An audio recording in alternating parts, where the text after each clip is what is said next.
Thank you for listening to this Podcast One production. Available on Apple Podcasts and Podcast One. Hey, I want to tell you about an amazing service. It's called Zeal, and they offer professional in-home massages at your door in an hour. So after a long day at work, a tough workout, Zeal is the perfect way to recharge. Now, you don't have to go all the way to a spa or sit around with a bunch of strangers at the gym, because with Zeal, you get a professional massage in the privacy of your own home. So you just open the Zeal app and choose your favorite massage style. You can pick from Swedish, deep tissue, sports, even a prenatal massage or a sleep massage. Now, in as little as an hour later, a licensed massage therapist shows up at your door. They even bring their own massage table. It's like kind of like a spa comes to you. And the best part is tip is included, so you don't have to dig around for cash when you're done. Just rinse off in the privacy of your own home and go to sleep or finish your day. It's awesome. So download the Zeal app and use the promo code Laura25 for $25 off your first massage. That's Zeal, Z-E-E-L. Zeal, wellness on the way. Your life, your country. You're listening to the Laura Ingraham Podcast. You are listening to the Laura Ingraham Podcast. We have a lot to get to. Oh, boy. Pat Buchanan's going to join us, as Yuma, Arizona has declared a state of emergency because of the massive crush of humanity. 300 people breaching the U.S. border at one time. And we got the big alert last night on the Ingraham angle about the staggering number of illegal immigrants who are in federal prison now. And the Democrats, of course, they're all on the edge of their seat waiting for the Mueller report. Oh, my God. They're staking it all in the Mueller report for 2 years. Don't you think they would realize at this point that it's over? Raymond Arroyo is with us here on the Laura Ingraham Podcast. Raymond, they're waiting. It's like the resurrection of collusion. No, not coming. The resurrection. It's a little like teenagers waiting for the Easter Bunny to come. Their noses are pressed against the window. The expectation is building. They believed this for years and years and years. And that bunny trail is just empty. There's nothing coming. But the excitement, the hope remains alive. And that's really where we are. It's going to be very sad, I think. They are going to pick out, no doubt, embarrassing tidbits that they can glean from the edges of the Mueller report. It's 400 pages. You're going to find something. But it's not criminal. It doesn't point to collusion. It doesn't confirm the narrative that they've been plying for all these years. So I do think if you listen to Nancy Pelosi yesterday, Laura, in that interview with Amanpour, she said, I don't believe the people of America are worried about the Mueller report. They're worried about kitchen table issues. That's a concession that she knows the jig is up here. Well, she made a number of interesting comments, including this when pressed about the latest controversies about Omar or AOC, and this is what she said. Capitalism to me, it's an ideology of capital. The most important thing is the concentration of capital, and it means that we seek and prioritize profit and the accumulation of money above all else, and we seek it at any human and environmental cost. That is what that means. Well, basically, Raymond, anyone who has a D after his or her name in these districts can get elected, showing that she's had just about enough from the freshman congresswoman. You get the sense that Nancy's like, okay, get out of my way. Right. You're now making our life more difficult. It's time to take a breather. Well, look, Nancy Pelosi is an old politician and an old hand in Washington. She knows the score. She knows when she's up and when she's down. This narrative is not helping them.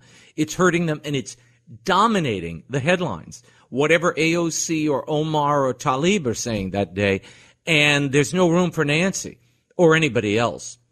But that comment she made about, well, they could get elected with a cup of water and a cup of water with a D after its name, that was pretty cutting. Well, and I think that no matter where she goes, No matter where she travels. She's in Ireland botching all sorts of phrases and terms over there, but she's speaking before the Irish, I believe it was the Irish Parliament today. Yeah. And, she's, no matter where she goes, she's asked about these people. But on 60 Minutes, Nancy's really, I think she wanted to dominate this week because she sees like there's nothing but trouble from the Omar laughing at Al-Qaeda and AOC with her unending comments about socialism and so forth. I think she decided, I'm going to take this field right now. So she goes on 60 Minutes, gives the interview with Amanpour, and then goes to Ireland. And this is part of what she said. And you yourself said that you're the only one who can unify everybody. And the question is, can you? By and large, whatever orientation they came to Congress with, they know that we have to hold the center, that we have to go down the mainstream. They know that? They do. You have these wings, AOC and her group on one side. It's like 5 people. No, it's the progressive group. It's more than 5. I'm a progressive, yeah. And it's like 5 people. That was like we would say. It's like 5 people. Like 5 people. But I've got to say, listening to that Pete Buttigieg, he sounds a lot like them in policy, if not in tone. He's kind of just echoing everything they say on Green New Deal, and he doesn't quite embrace socialism to the extent that they do. But I think you would really have to stretch to find much in the way of policy differences between Buttigieg and the freshman gals. Right? I mean, where do they really disagree? See, that's what you have to do to him. Right. You have to say, okay, you're Mr. Unique and Mr. Original. We're going to go down these 5 agenda items, and we want to know what you think. He's exactly the same. Yeah, Abortion on demand, Green New Deal, want more taxes. Less religious freedom. Yeah, it's all everything that AOC and the crew believe, Buttigieg believes. But remember, this is America, Laura. It's not only Democrats, it's America. They like new packages. It's all about the messenger. The first. And the first, exactly. I mean, Barack Obama had accomplished literally nothing when he ran for the presidency. He was but at least he was elected senator from his state. Buttigieg is a mayor, and a mayor of a very small town in Middle America. And again, if we're measuring people on the basis of their radicalism, I think your push to amend the way people are elected in the United States, changing our system from a representative democracy to a true democracy, would be right up there in the radicalism scale. Most Americans don't want the conservative agenda that we're now seeing, the extreme agenda that we're seeing in Washington. In fact, it is precisely for that reason that they have to interfere with democracy with things like voter suppression or clinging on an electoral college that overrules the will of the American people. It is precisely because the American people, by and large, don't want what they're selling, that they are relying on manipulations of our political structure in order to keep their agenda in play. You're the extremist, Laura. Yeah, okay. Your extreme agenda. Babies should be killed as they're being born and after they're born, and we're the extremists? You can't get any more extreme than this. They want to do away with the Electoral College because they know that Electoral College gives some say to states in other than California and New York, which does represent their values. So if he were mayor of, I don't know, if he were mayor of Palo Alto, he would, he'd fit in perfectly because, or maybe Napa or Sonoma or Tiburon, across the Golden Gate Bridge, all those wealthy communities. Well, yeah, because then you want California values, San Francisco values, as Nancy Pelosi says. But there's a good chunk of America, and I would say a fabulous chunk of America, that has had just about enough of this sanctimonious, arrogant attitude of the elites who in tone want to come across as very measured. See, I'd rather have someone who blows his or her top every now and then than someone who pretends to be measured but underneath is seething with radicalism. Well, forgive me, but I didn't realize that Pete Buttigieg knows much more than the Founding Fathers, knows more than Madison and Hamilton and Jay. He has a vision for your vote and the because checks he was and a Rhodes balances. Scholar. I mean, this thing is held together remarkably for more than 200 years. There's nothing like it in the world. Nothing like it. Yes, it's imperfect, but the checks and balances they put in place, particularly surrounding the vote, we think our framers were genius. He's a more sophisticated version of the people who want to tear down statues. Right. He's just a little bit more sophisticated and more polished, but they're all the same. There's no real difference when he says, well, the extremists today, people don't support your views. Your views are the ones they don't support. But again, the tone and the very measured and the slight affectation when he speaks, the way that you try to sound like Obama, it's all very, we speak like this and we think it's not radical. Oh, it's completely radical. Completely radical. And to overturn the Constitution. Yeah, of course, you want to change the Constitution. College. Not to clarify things like the birthright citizenship, which is being used to game our system. But the argument is clever, Laura, because he's spinning the argument back and saying, for using the Electoral College, you are perverting the system. Stop. That is the system. That's the fair way to play this. You are the one who wants to pervert the system by going to a straight democracy, undermining not big population centers in rural America that you happen to preside over, Mayor Pete. Yeah. He is a mayor of a small population center, 100,000 people. He would disenfranchise that whole state in the face of a place like New York. The population of South Bend, Indiana, came into the United States illegally last month. Right. The population of South Bend, and I think 150% of South Bend's population will come in this month. You ready to take them all in, Pete? Come live with you. Come stay with you. Do the math. I mean, you don't have to be a Rhodes Scholar to do basic math or understand basic history, but they don't really, I don't know, at Harvard it's probably not in vogue to teach American greatness and the wonders of Western civilization. We cry and mourn the loss of Notre Dame as we spend our days seeing our kids turned against Western civilization. We see this refrain, nonstop refrain, trashing the West. It's white privilege. It's racist. It's they took the natives' land, and this is where we are. I want to thank all of our great sponsors here on the Laura Ingraham podcast: Genucel, Delta Animal Rescue, Legacy Box, and Zeal. And they help provide this podcast free for you several times a week. And I know you've told your friends and you're sending around our segments, and keep it going because we're growing this podcast day after day. And we love hearing from you. Remember, all you need to do is email us at ingram.podcast@gmail.com. We have beautiful stories out there of sacrifice and people who have reached out and helped animals in need, animals who are abandoned, animals who have no other place to go. They deserve a life of love and kindness and peace without suffering or torture. And this largest no-kill and care-for-life animal sanctuary of its kind in the world is found at Delta Animal Rescue. It's amazing. It's this mountaintop ranch. It is beautifully done and beautifully cared for, and it's a mission. And 100% of your donations go directly to the animals of the Delta Super Sanctuary.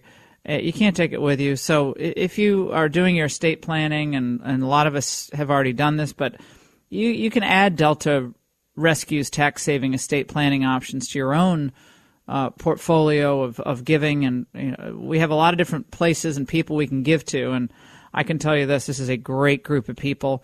They do God's work, and it's compassionate, and I support them, love them. DeltaRescue.org/Laura. Go there. You'll learn more about what this incredible organization does for abandoned animals. Again, the largest no-kill sanctuary of its kind in the world. It costs money to run this thing. Help them out if you can. Donate today at deltarescue.org/Laura. And by the way, when the Democrats aren't trashing the Constitution, they're trashing the free market. This argument over socialism and capitalism is that capitalism has let a lot of people down. I guess what I'm out there to say is that it doesn't have to be so. I believe in democratic capitalism, but the Democratic Party is extremely important. I think during this Cold War, there was this assumption that capitalism and democracy were almost the same thing, that if you were for capitalism, you're also for democracy. Right now, we actually see democracy and capitalism coming into tension. I don't understand even what he's saying there. The guy who's taken on the populist view of the economics and the free market is Trump. So I see what he's getting at. Like, look, if this is what capitalism produces, a middle class that doesn't see a wage increase, if that's what capitalism produces, then a lot of people are going to turn against capitalism. He is right about that, which is why Trump is growing the economy for everyone. So I would agree if capitalism means your job is going to be sent over to China because we need to live up to this mythical idea of free trade with a communist country, then yeah, a lot of people are going to turn against that version of capitalism. But the good thing is that Trump saw that, and Trump is working to remedy that. So again, a lot of these issues that they claim to care about, extending American troops, overextending them, interference in other people's countries and the way they govern their countries, and in these endless wars. I mean, Trump has stood against a further expansion of this. I worry that they're going to drag him into some war with Iran or Venezuela, I'm worried that the neoconservatives, and there are a lot of them in the administration, are going to drag the president into one of those conflicts. We have no business being involved. That would be fine if the Democrats were talking about that. I'd probably even support them on some of those issues. But you notice they're not going anywhere near that because Trump will trump them every time. You're listening to the Laura Ingraham podcast. Bernie, well, he's at his town hall on Fox, and when you wrote the book and you made the money, yeah, isn't that the definition of capitalism, the American dream? No.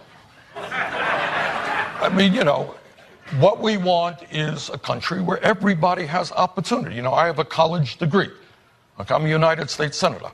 But a lot of people don't have a college degree. A lot of people are not United States Senators. I want everybody in this country to be able to have health care, to have education, to when they turn on the water, have drinkable water, not toxic water. So you notice how Bernie Sanders just deflects and says, well, everybody has to have an opportunity to get clean health care and drinkable water, and good health care. Okay. Again, that's what a prosperous society can provide her people.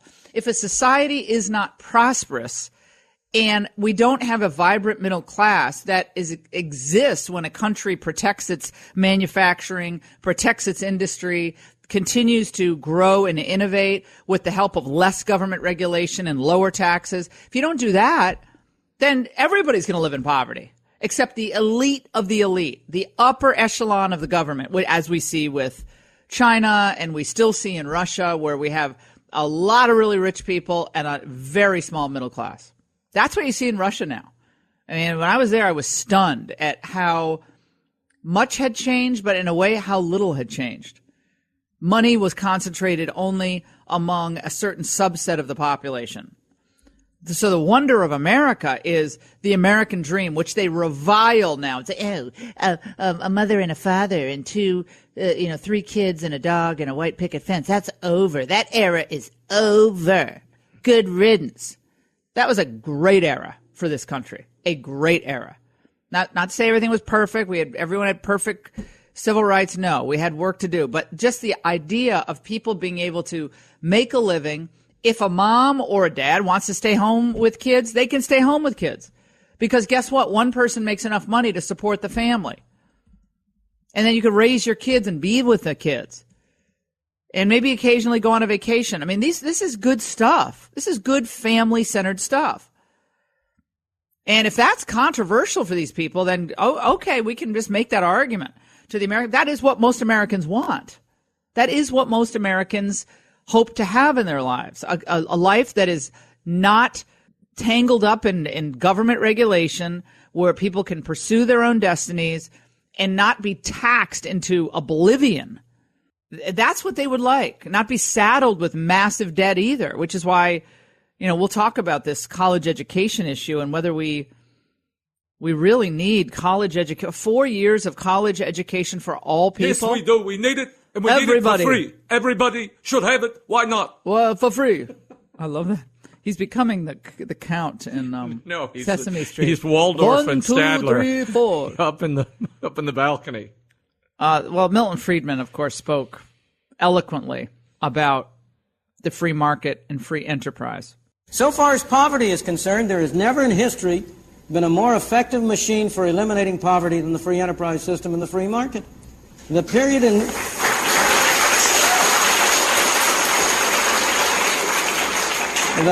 in which you had the greatest improvement in the lot of the ordinary man was the period of the 19th and early 20th century. Those of us in this room are the heirs of that. We benefited from the way in which our parents and our grandparents were able to come here. And by virtue of the freedom that was offered to them, were able to make a better life for themselves and them and us.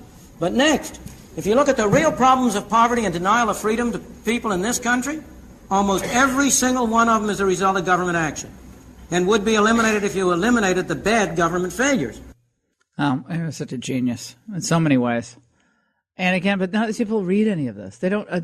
It's reflexive, driven by a top line on social media. No one reads an article. No one watches the full video. No one, not no one, but most people who emote rather than think. And even people who are super smart, who've done really well academically. It's easier to emote than to think. And I would say that, look, Buttigieg's dad was a Marxist professor, okay? Marxist writer and professor. And I think there is a lot in the Marxist ideology and the Marxist thinking that sounds on its surface to be quite liberating. We're going to unite against the evil, corrupt bosses, the oligopolies, the monopolies. We will strike back at this and strike a blow for workers' rights and workers' freedom and so forth. And you hear echoes of that in the way the Democrats are addressing these big issues. But that never leads to more freedom. What they are selling never leads to more freedom. It leads to more poverty, repression, suppression of free speech, as we're seeing not just on college campuses, but around the United States. People are afraid to speak out, afraid to say anything today. And I think for fear of being branded X, where X has been determined to be, make you an untouchable. People are afraid.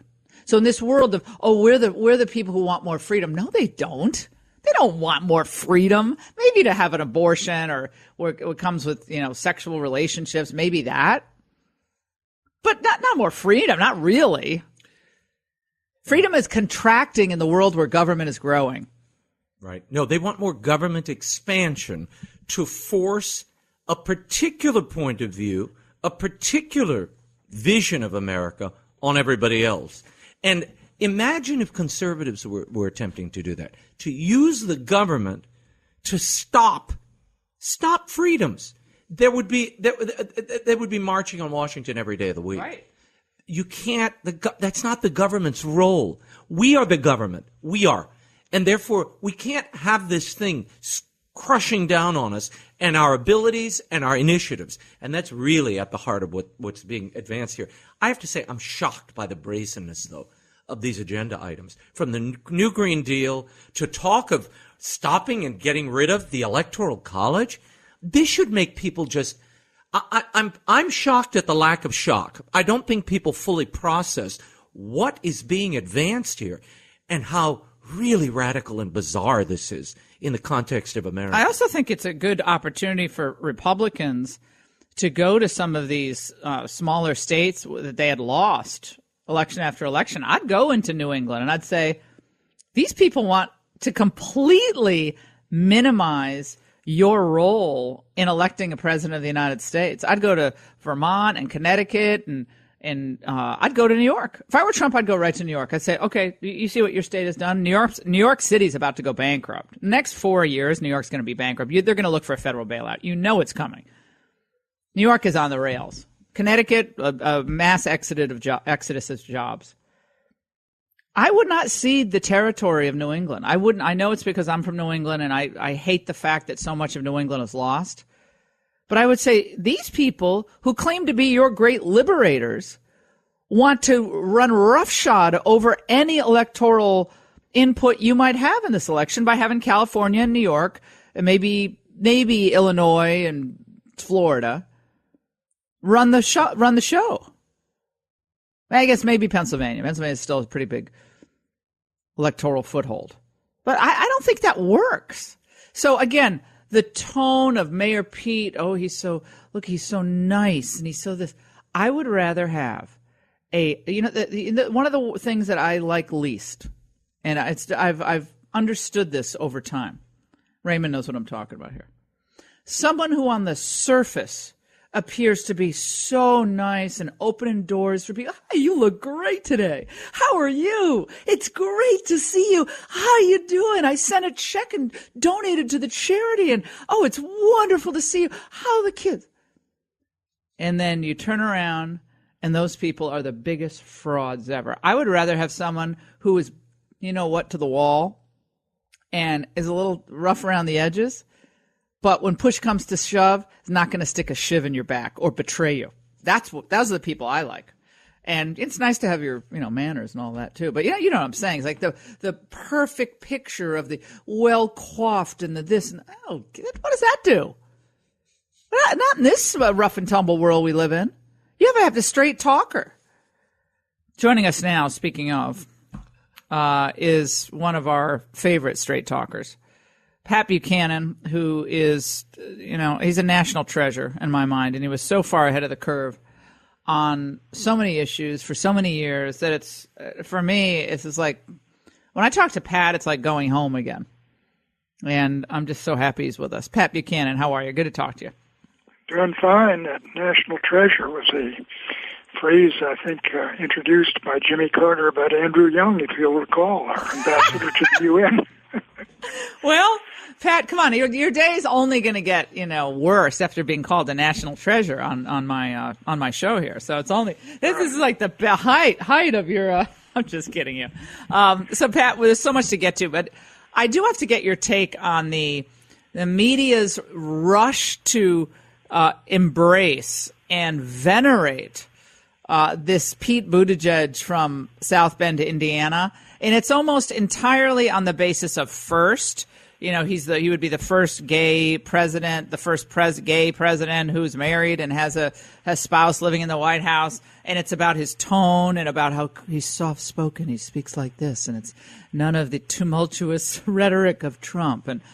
But it's amazing how they have rushed in to embrace him. And now we have a report today that all these former Obama people, Susan Rice, Jay Carney, others are donating to his campaign, a shadow government in waiting to get back in. Well, I think what it is in part, certainly, is this, that this is a gay man who's in a same-sex marriage, and the fact that they stand beside him and support him and stand up for him puts them, I think, in a certain superior moral plane in the community they're in. We're standing by this fellow. It's as though, look, we were marching at Selma Bridge with the folks who were standing up for civil rights, et cetera. This is the cause du jour.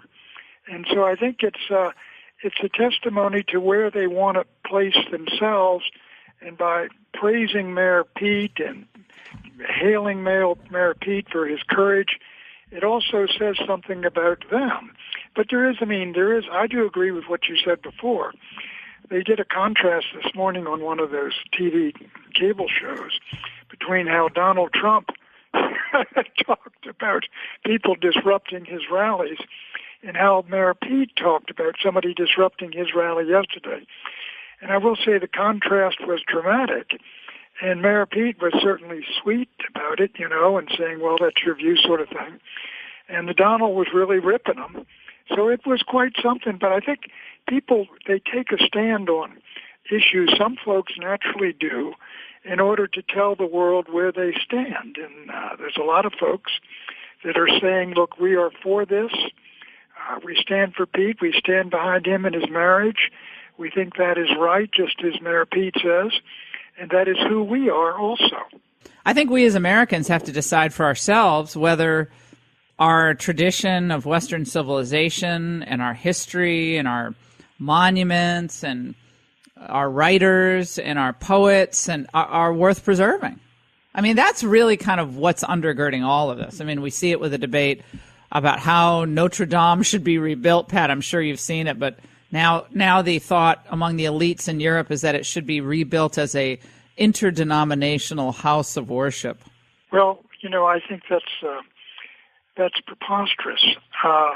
The reaction to what happened at Notre Dame, in my view, and I'll tell you who's written on it magnificently, is in the Chronicles, is Tom Piatak, who's a friend of mine, and who just sent me a copy of his blog. It's as long as a syndicated column, but it is just beautiful in Chronicles.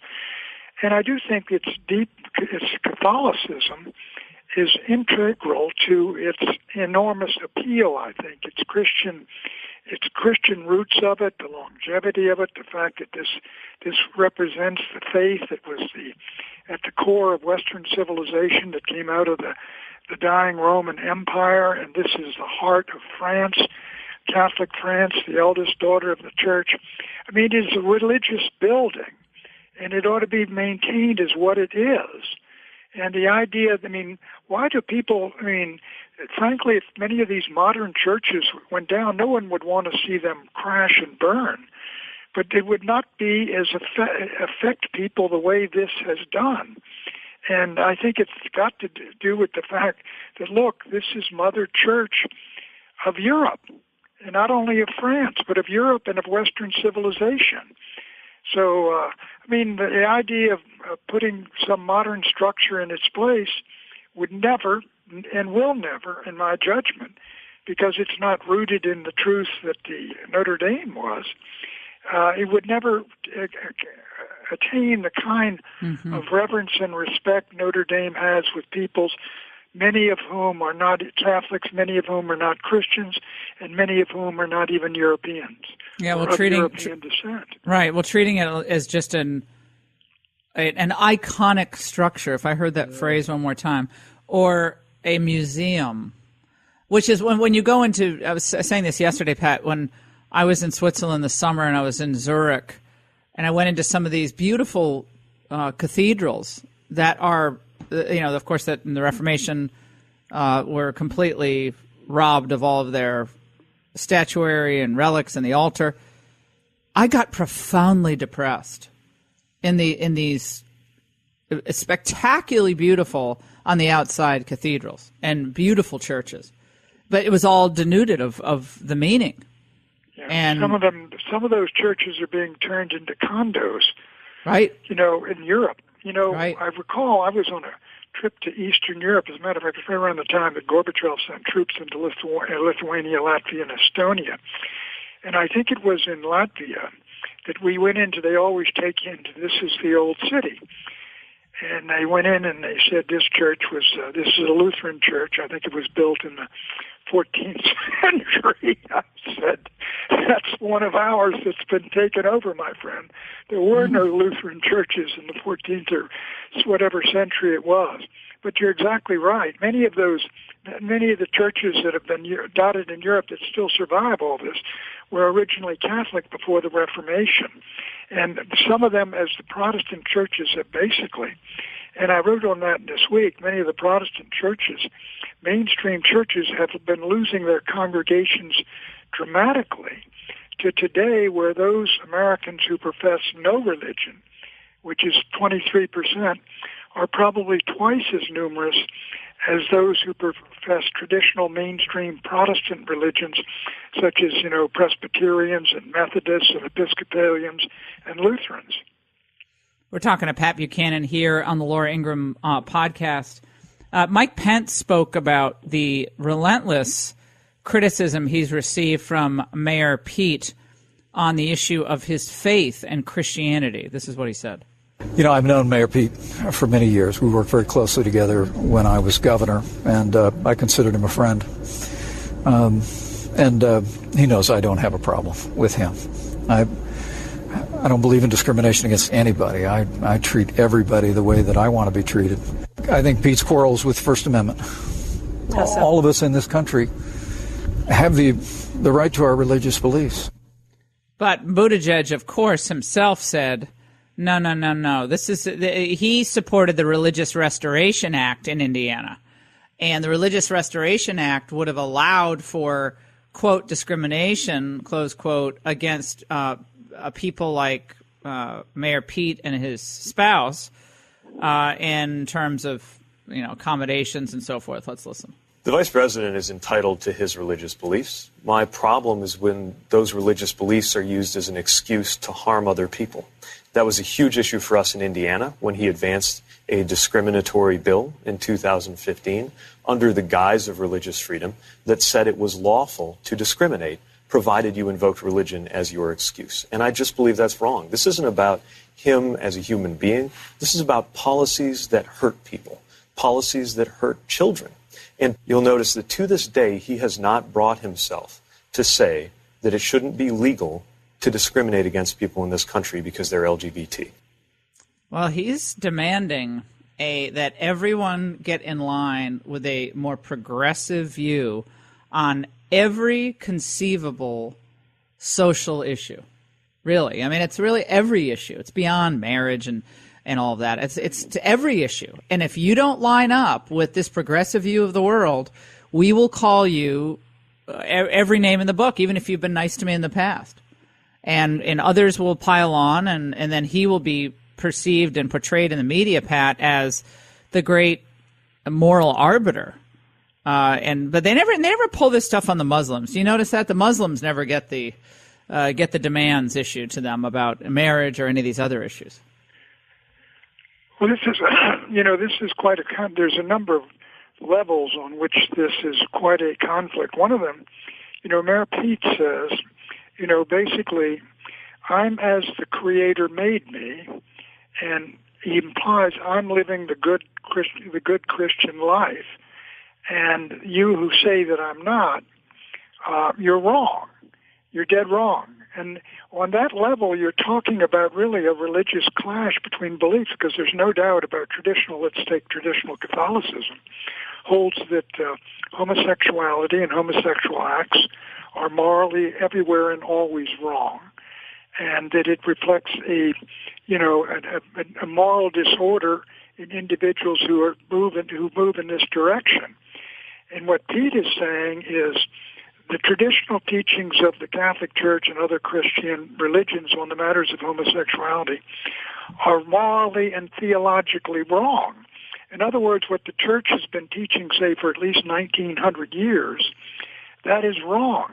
And that's on one level, which is one I saw him challenging Pence on, which seemed to me to be Pete going beyond just the claim that, look, I'm a homosexual. This is same-sex marriage has been approved by the Supreme Court. That's what I'm engaged in. That's what I believe in. And I have a right to that belief. And I think we should use the law to prevent any kinds of discrimination in terms of, like, the baked cake situation against those who are engaged in same-sex marriage. So you're in a real conflict here between what is being called, if you will, by the left and the progressive, now a new civil right, the right not to be discriminated against if you're a homosexual and you're engaged in a homosexual union, and not being discriminated against for that. And then on the other side is the idea that, look, we believe, because we're traditional Christians, that this lifestyle is wrong and we should not be involved in some secular acts which promote it or suggest that we approve of it. So you got a real conflict here. And my own view is that, there's no question, we talked earlier, the elites, the progressives, and the folks in the media are using this as an example to show where they stand, and it's on the other side. So this is why I wrote the column earlier this week. I think this is going to introduce, if you will, these moral questions right into the politics of 2020. Well, and I think, again, he's made a calculation regarding I think he's right. this. I think you're right in this sense. I mean, he knows when you get into a presidential race and you're married to a man and you say he's my husband. I mean, you're going to jolt an awful lot of people, and I think the very fact that he's done that, clearly he has prepared his responses. And again, he knows that there are folks who are going to rise to defend him on this. But at the same time, I mean, I think I heard somewhere this morning that 70% of Americans don't believe you should discriminate against an individual, I think, involved in a same-sex union.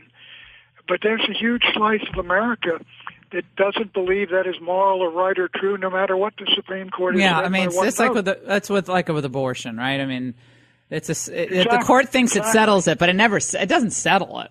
It just proclaims something, and it doesn't settle it for millions of Americans. And I think that's what this.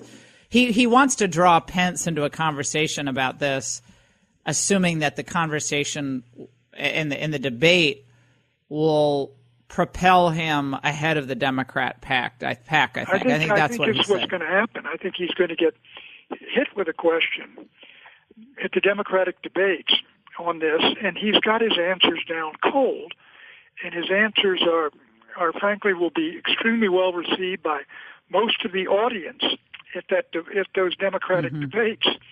And I think but at the same time, there are people going to be listening who are unaware of his union who will become aware then. So I think it clearly is one of those. It really is a polarizing issue, and a lot of folks. I think a lot of folks will go for him because of it, and a lot will go against him. I think quietly and privately because of it. Well, I think it's interesting that the moralizers today, at least the ones who are talking about these issues a lot, seem to be the people on the left. I mean, to me, no one's talking about his faith except him. I mean, his sexual orientation except him. Who's talking about it? So it's moralizing. You must believe this. You must believe this, or we condemn you. So it's the modern day Salem witch trials. They're putting Pence at the stake, and anyone else like him. I mean, the Muslims again. They always get off the hook, even though Quran chapter 4:16. Exactly right. Their comments. In the eyes of we can take the quotes, but in the eyes of liberal progressives, there's no doubt about it. There's a feeling that not only are they morally correct, but that the Trumpistas, if you will, or the Trumpians, are morally backward. I mean, look what Hillary and Bernie have both said. Of course, Bernie confined it to Trump. He's a racist, sexist, homophobe, misogynist, bigot. But Hillary said his supporters, half of his supporters were deplorables. They are racist, sexist, homophobe, xenophobe, Islamophobe, bigots. In other words, because their beliefs and their expression of their beliefs make them bad people. And in the eyes of an awful lot of Democrats and liberals and progressives, the Trump base, as they call it, and that is not a positive term in their eyes, represents pretty much exactly that. People that haven't come forward into the new progressive era and whose views are backward and reactionary and wrong and the rest of it. And that's why we're in a situation where, the sides are calling each other. The names that are being called are unbelievable. It never used to be that way. I mean, I keep referring to the 50s and up into the mid-60s, where the disagreements among Democrats and Republicans were more on issues, of foreign policy, economics, Social Security, things like that. But they're now about the most basic moral, cultural, social beliefs of what is right and wrong and good and evil. And there's a tremendous clash there. And that's the heart of the culture war. And by the way, I was just reminded of this. When I went downstairs, my house yesterday, I saw a box, which I, for some reason, didn't know I still had. But it's just a box that says VHS tapes with magic marker on the side. These are boxes you don't even want to look at. But I don't know how I forgot to send that to my friends at Legacy Box. I sent them all this other stuff, but I still have not sent this particular box.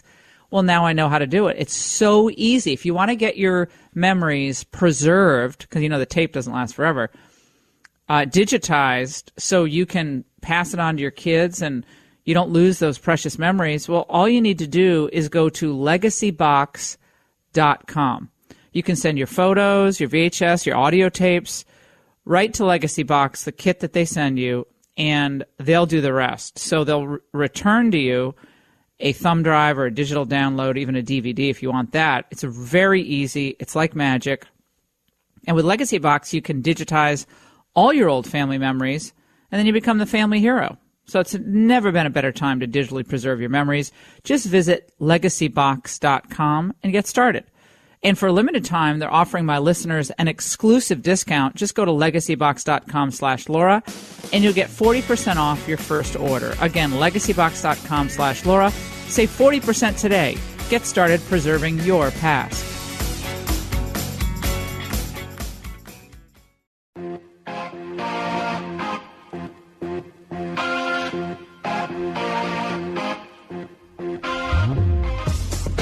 Talking to Pat Buchanan here on the Laura Ingraham Show, a man who for decades has led on the issue of immigration and who warned us that the West and Western culture, our civilization, our country, sovereignty, all of it is put into jeopardy if we don't have a real say as to who comes into the country, and we don't integrate people and assimilate people and have them learn our language and our history and our culture, that we're going to have big problems. Well, we now have a big problem in Yuma, Arizona, and this happened yesterday when we found that hundreds of people at one time are lining up and are just breaching the border, which has resulted in 11,000 migrant family members housed now in non-governmental shelters or bus stations along the border since March 19th.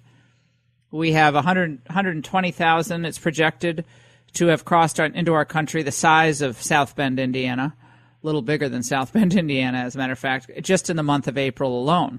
So the mayor of Yuma, Arizona, came out and he said, wait a second, this is beyond politics now.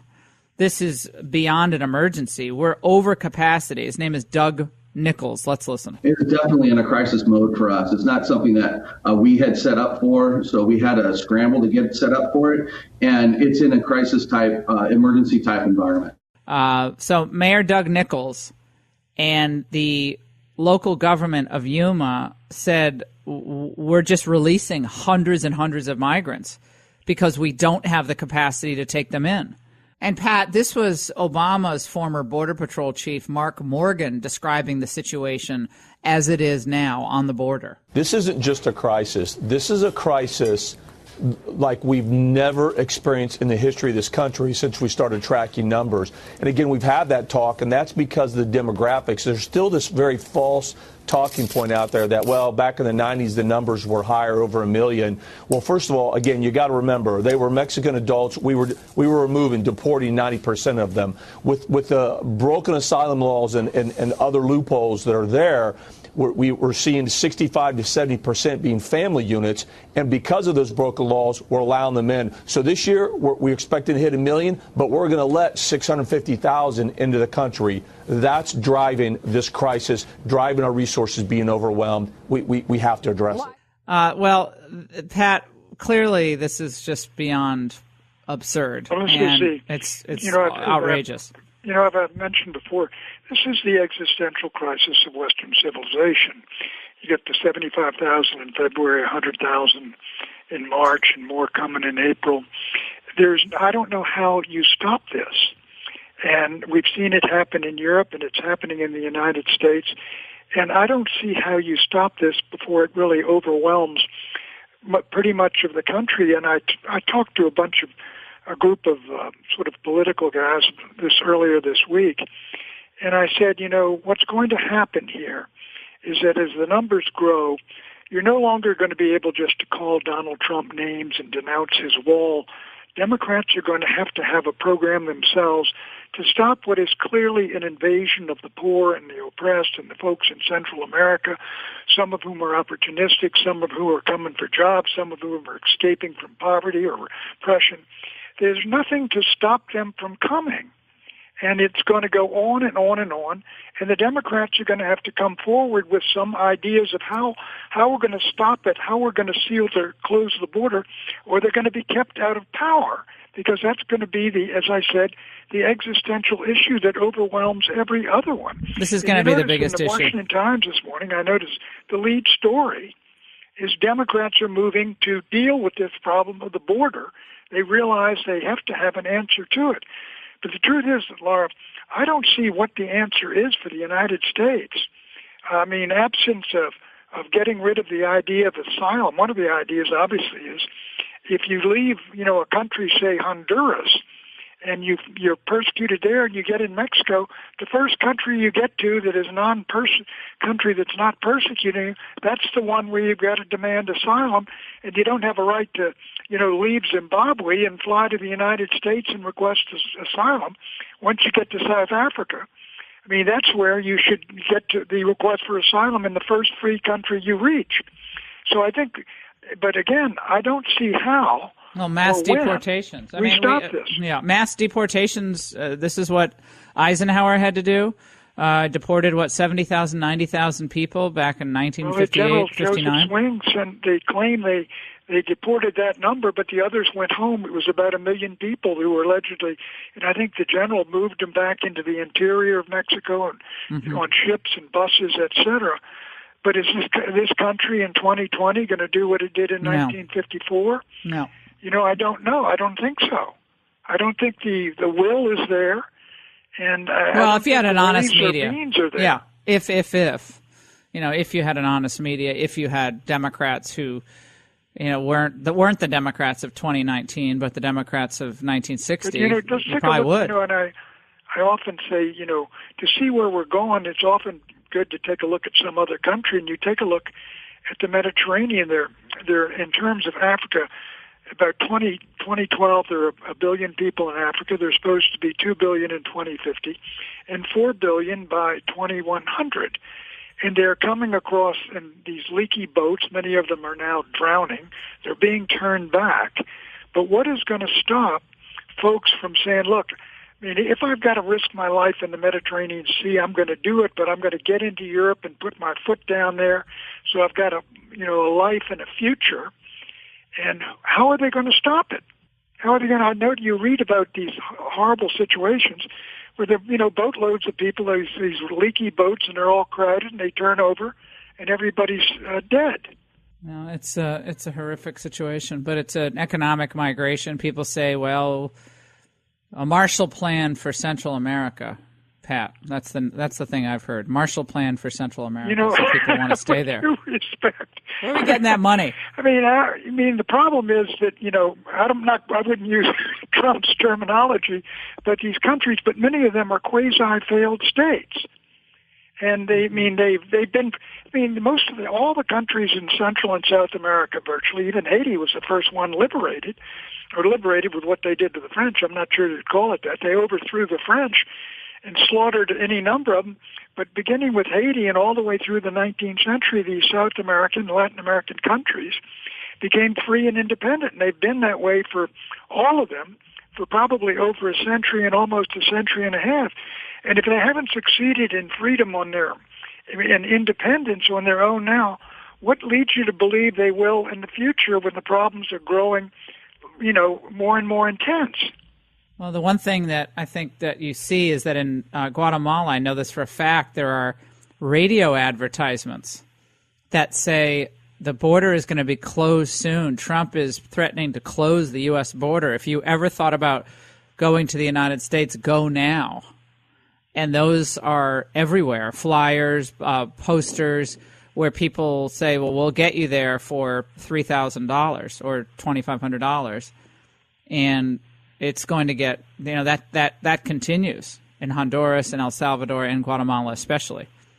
Yeah, well, I don't know how exactly, if you can go up to the border and walk in and say, I request asylum because MS-13 is murdering people right in my own neighborhood, and I'm getting my daughters and sons and kids out of there before they get killed, and then you walk into the United States and you got an asylum request, and then they put the kids into the detention for 20 days, separate them for 20 days or something, and then let them go into the population, and what do they say? Something huge number of them, or the vast majority of them, never show up in court.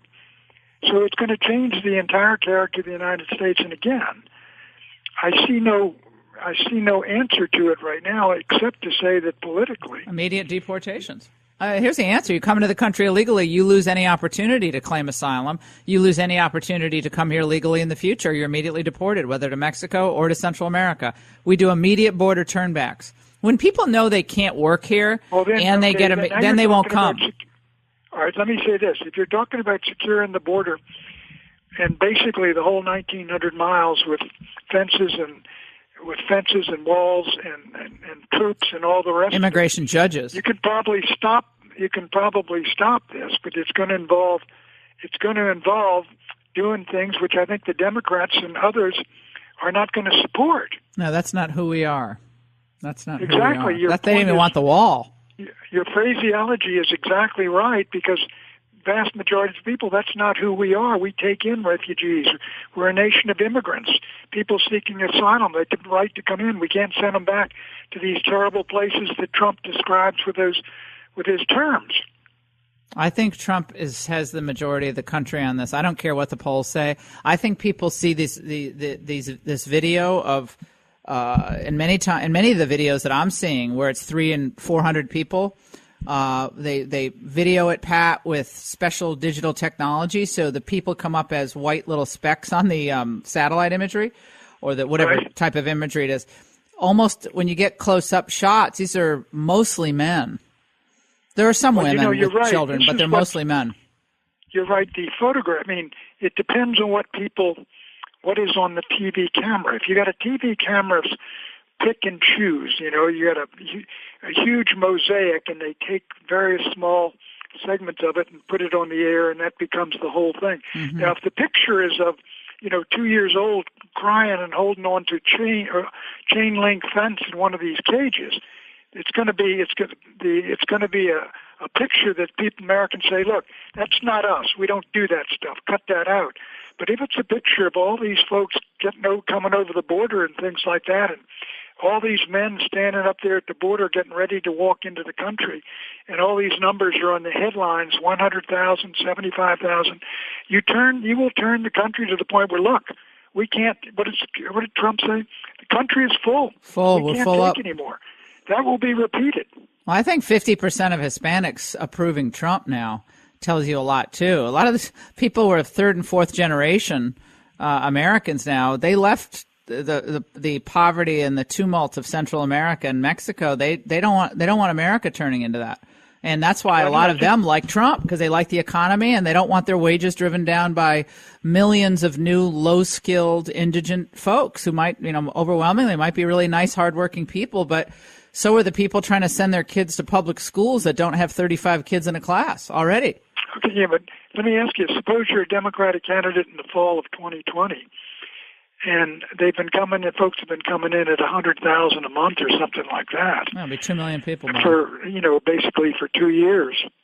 And you're asked, what are you going to do to stop what is, now the number of illegals in the country are now 25,000 or something, or maybe, or however many millions they are. I meant 25 million. Yeah. However many, what are you going to do about it? I think the Democrats are going to have an answer that's something other than comprehensive immigration reform. Wall. We're for comprehensive immigration reform, and the wall is medieval. It's a medieval solution to a modern problem. That's what they'll say. They'll just say comprehensive immigration reform, which means amnesty. Some of those old cities survived for a long time with those city walls. Yeah, well, I always say Pope Francis he's always speaking on behalf of the migrants, and they brought in like 5 migrants, didn't they, to live in the Vatican for 2 weeks? Like they could bring in a lot more. They could live there in the Congregation for the Doctrine of the Faith, Pat. You put up 100,000 outside the Vatican walls and coming in Those Swiss Guard will move fast, don't you think? Give the Swiss Guard some problems. Pat Buchanan. And by the way, I have to ask you one more thing before we let you go. Now, the Democrats are trying to capture the magic of the JFK era, and by equating the moon landing with the Green New Deal. We're going to put the moments back to back. Let's listen. Why, some say the moon? Why choose this as our goal? And they may well ask, why climb the highest mountain? Why, 35 years ago, fly the Atlantic? Why does Rice play Texas? We choose to go to the moon. We choose to go to the moon in this decade and do the other things, not because they are easy, but because they are hard. We need to treat climate change like the existential threat that it is. We need to pass a Green New Deal. This should be our nation's moonshot. When John F. Kennedy said, let's put a man on the moon in the next 10 years, not because it's easy, but because it's hard, he didn't know whether he could put a man on the moon. But he knew it was something worth fighting for. He knew it was a goal and ambition that he wanted to take on, one he was unwilling to not, and something that would measure how great we are as a country. That's the ever-inspiring Kirsten Gillibrand, Pat. So now this is their moonshot, the Green New Deal. Well, let me tell you, I was at Cape Canaveral and saw Apollo 11 go off as well as Apollo 12. And wow. The Green New Deal doesn't remind me of it. Oh my God! Well, Pat, it's about taking freedom away. They're freedom robbers. That's what I'm calling them all. Freedom robbers. They want to take our decision making. They want to take our faith. They want to take our freedom to be free of the government and free of government edicts. And they want to make our decisions for us. So the supposedly the most diverse. This is even larger. This is this whole Green New Deal. Obviously, the United States got an economy, I think, or population, it's 5% of the world, and no matter what we do with regard to carbon and all the rest of it, it can't. It's not going to have as great an effect as dealing with India and China, which are cutting loose. But, let me say this. The whole climate change thing and what it is they pointed out this grave disaster way down the road in the future, what's going to happen. And what they're saying, in effect, is what we can stop it, but you're going to have to transfer to us a tremendous amount of wealth and power. You're going to have to create transnational institutions so we can save the planet. And it's basically an enriching and an empowering of a transnational elite. That's the end goal here. All this power goes to these folks who attend these conferences and the whole rise of the mammoth global bureaucratic state. And that's the goal. That's the means, they say, to achieve the end, which is the survival of your planet. And I just don't, I don't buy it. There obviously is some changes in temperature going on when you see the Arctic is opening up and Putin is sending his icebreakers through the northern straits there, and some of the ice is melting in various places. But look, you go back historically, you had, the little ice age, in the second millennium before, and you had times when the temperature's going up, times when it's going down. Let me tell you one little story. Mm-hmm. I was out in Iowa, and I may have told you when I was campaigning, we were driving up and down that place, mm-hmm. And I said, why is it hilly here in the north and it's very flat in the south? They said, this is where the ice cap reached. Wow. It was in northern Iowa. And then it all withdrew, and the glacier all withdrew, and it's up there. You can see the Portage Glacier up there in Alaska. You can see that steadily withdrawn. I just don't accept the radical interpretation of the whole thing. And you do see what they want to get, which is the enormous control of enormous swatches of wealth and power over people. Now, and I think, again, Pat, we're always seeming to say we're at the crossroads, but I said to Raymond the other day, who's coming up behind Trump? Like who? And that's a question which I'm asking a lot. Who's the dynamic, younger version with intellectual firepower and a real drive behind Trump? Do you see anybody? I don't know. I mean, and there's a lot of criticism made of Trump. Whatever you say about Trump, he saw instinctively and maybe politically, certainly on trade, he was way, way ahead of his time. He saw the new issues of the deindustrialization of America, the loss of manufacturing jobs, the breaching of the western borders of Europe and the United States, and also these one war after another, endless, the forever war of the Middle East that we got to get out of. But he was the only one who argued that in the Republican primaries. He was the only man who stepped out in front and ran on those issues. And while others have now followed him, and the Republican Party seems to be very much Trumpian in going along with what he said he was going to do and what he's doing, you're right. Do you see that kind of strong leadership, and do you see that kind of individuals out there who are arguing his case, with great depth and things like that, who can take over? I don't see it right now. No, I mean, the Paul Ryan Republican Party is over. I don't care how much they... Well, it's yesterday. No, I was with the Cold War's over. No, it's over, and the idea that Americans are going to clamor for more wars and more of the free trade that got our industrial base into the problem of contraction. I mean, there's no constituency for that. And I don't know, Bill Kristol, what do these people think is going to happen? Suddenly we're going to go back to 2004 and George Bush. I mean, that's gone. What is Bill Kristol going to do if it's a choice in 2020 between Bernie Sanders and Donald Trump? That's a great point. Pat Buchanan. Pat, I never thought would be here, but here's where we are. And, Trump's an unlikely person to be leading our country in so many ways. And he shocked the elites. They tried to impeach him and try to say he's a traitor to Russia, and the economy was going to crater and the markets would blow up. And I mean, they pretty much predicted it. We're going to have Armageddon, World War III with North Korea, and none of that's happened.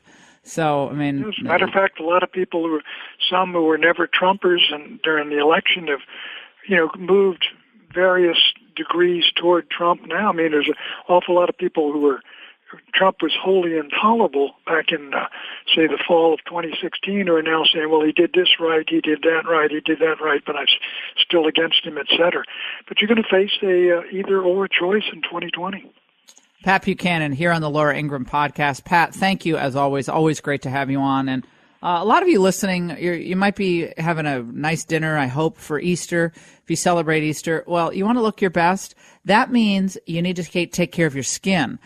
I treat my skin every day to the great skincare regimen that my friends at Chamonix offer. That means Genucel's under eyes cream for bags and puffiness. I use it in the morning. I use it at night. It's a clean luxury for your skin. None of those gross parabens or the chemical scents, pharmaceutical additives you can get. None of that, okay? You get clean skin luxury. And when you buy that must-have under eye gel for bags and puffiness, the great thing is that you get the jawline treatment from my friends at Genucel absolutely free. So you try that for free just by getting the bags and puffiness gel, which is awesome. You'll love it. Again, all you need to do is text EYES1, that's EYES1, to 77453 or go to Genucel.com. That's Genucel.com. Remember, 100% money back guarantee. It's just nothing to lose. Get 3-day shipping free as well. Just text EYES1 to 77453 or go to Genucel.com. Let's go to Sandy in California. Sandy, welcome. Hi, Laura. Great to have you. It's an honor to speak to you and to follow Pat Buchanan. That's awesome. Good, cool. Comprehensive immigration reform, like you said, is basically political doublespeak. It means absolutely nothing. And well, it means amnesty. Yeah, well, it means amnesty, and they're gonna say we'll do X, Y, and Z, but you've got to everybody who's come into the country in the last 5 years or whatever have to be. They're going to go beyond the Dreamers and the DACA to everybody who's come in, which is completely going to upend the current. The Washington Post, I think, wrote the piece about the demographic changes to even places like Northern Virginia and And look, the country's always changing demographically, so that's not a big deal. But not without assimilation and without legal immigration. We've never had a movement of humanity like we're seeing now. At the clip we're seeing it now, it's never happened in human history. This is something that, I mean, look, little Yuma, Arizona said we need FEMA in here. It's an emergency. I need FEMA, the mayor says, because we can't do it. Can't handle it. So I think you're right. When you hear comprehensive immigration reform, it's amnesty. Let's go to Chris in Oklahoma. Chris. Good morning, Chris has an Laura. idea. Hey, Chris. My idea, and Congress really needs to look at this, is we need a moratorium on immigration, both legal and illegal, for a period of 5 to 10 years so we can get caught up. The illegal immigration that is draining our social welfare programs, schools. It's killing this country. We can't continue on this path, especially being $22 trillion in debt right now. No, it's a joke. And a lot of the people interviewed say, well, I wanted to come here because now my children can go to school.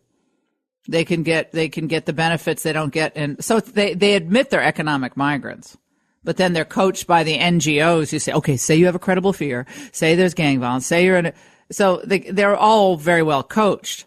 Look, if people actually had the information that they need to make a really informed decision on this, I bet 60% of the country would say, let's take a pause. We got to take a pause on immigration. We've got to remove people who shouldn't be here. 800,000 people haven't shown up for their immigration hearings. That's how the backlog is. So we have to process all the people who are here, remove people who should be removed, secure this border, and then we'll talk. I agree. I think a lot of people, once they know the enormity of the problem and the cost, I think a lot of folks would say, look, we're very compassionate, but we have to compassionately deal with the people who are here in the millions. And American citizens need, they're the ones who we're supposed to be focused on, the American citizens, but we're going to deal with everybody compassionately, but we just can't do it. We don't have the manpower, don't have the resources, don't have the time. So pause. Liz in Colorado. Liz, welcome. Hi. How are you doing today? Great. Great to talk to you. Happy Easter. Well, I want you to know that, first of all, there's a whole lot of people over here in Colorado that love President Trump, and we are so grateful for what he's doing to try to build this wall to keep the bad people out. Yep. You know, we appreciate everything that's going on with your show.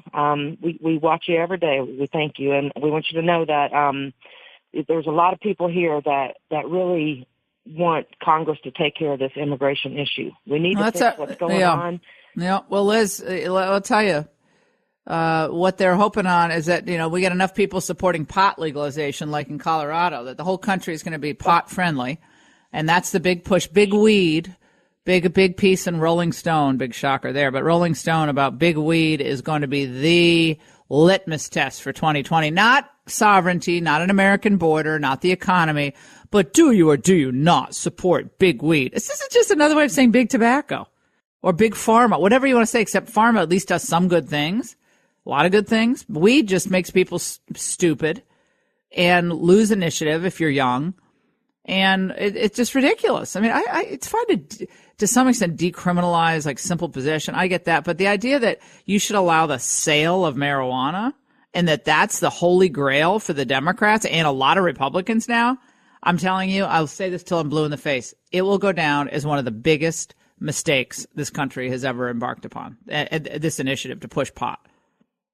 Period. And I saw it in Colorado when I was there. I see the changes in that state. And I don't think they're for the better. And I love the state of Colorado. So I appreciate the call, Liz. You are listening to the Laura Ingraham podcast.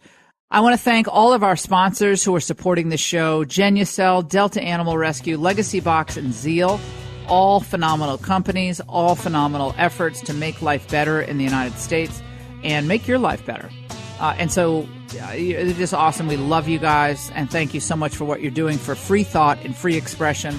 America Now and Forever. The Laura Ingraham Podcast. See you next time.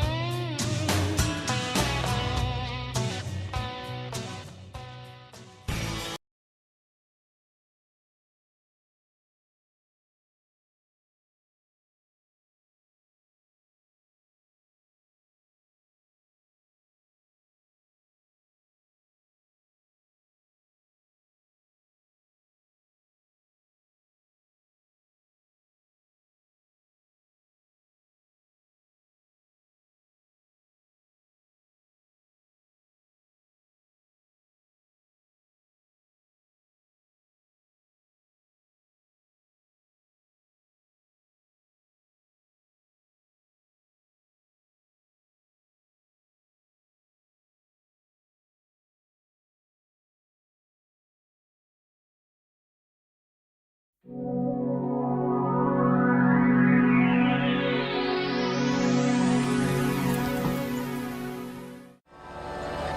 today.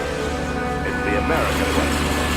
Of course, the next best thing to a seat in the stands is a seat in front of a 19-inch RCA Victor television. One more day to Labor Day weekend, the traditional occasion for tasty outdoor barbecues or picnics.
agree with all the obstacles and with all the enemies who are between me and...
Thank you.